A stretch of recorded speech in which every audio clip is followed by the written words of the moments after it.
Happy New Year, everyone.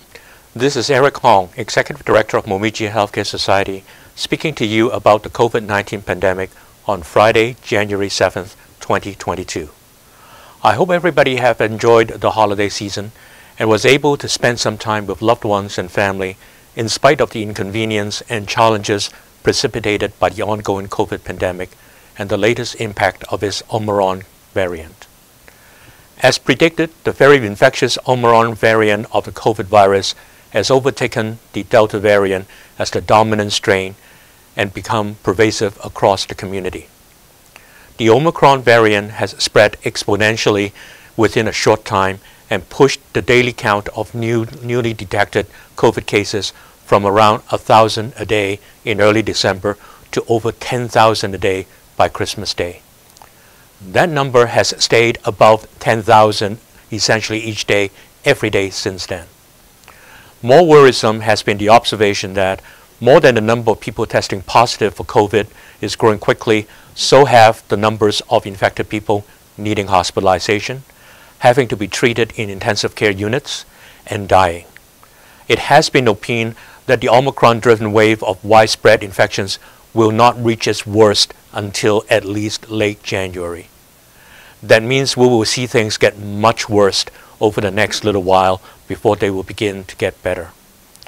If there is one small sliver of optimism, it is the notion that people who are fully vaccinated and who have also received a booster shot of the anti-COVID vaccine are less likely to get infected and for the most part suffer less severely if they do get infected.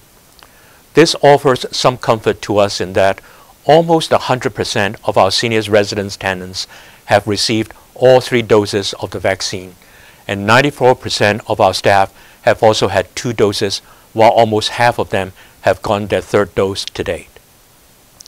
At Momiji, as well as we have done in keeping the COVID virus out so far, I would be remiss in not acknowledging that, like everyone else, we have been impacted by the surge in COVID infections spurred on by the Omicron variant. Over this past month, we have had tenants who may have been exposed to COVID-positive others over the holidays. They have been advised to maintain themselves in isolation in their apartments. We have also had staff who have either reported having been in the company of others who have since tested positive for COVID, as well as staff who have reported experiencing symptoms themselves.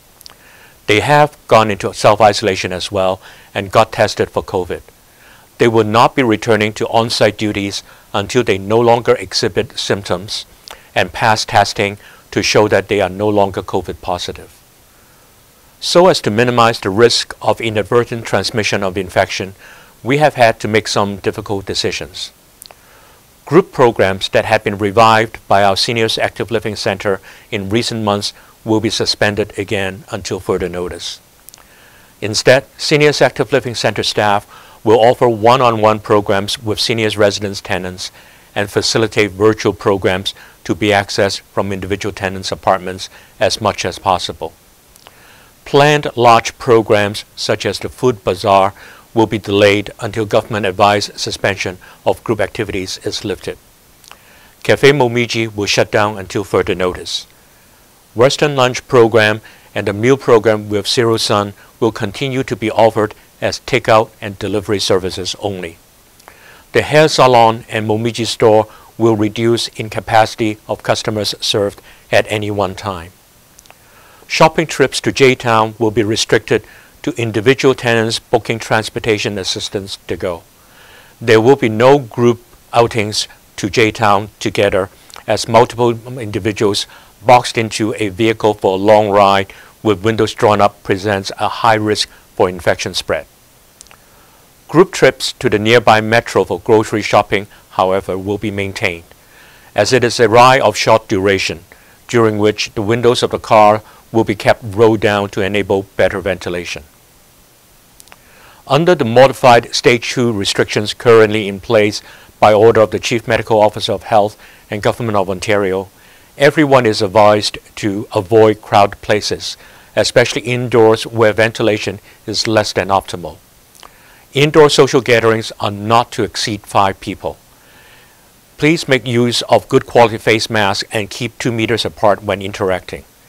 Continue to practice frequent hand washing and disinfecting high-touch surfaces like tabletops, handrails, and such.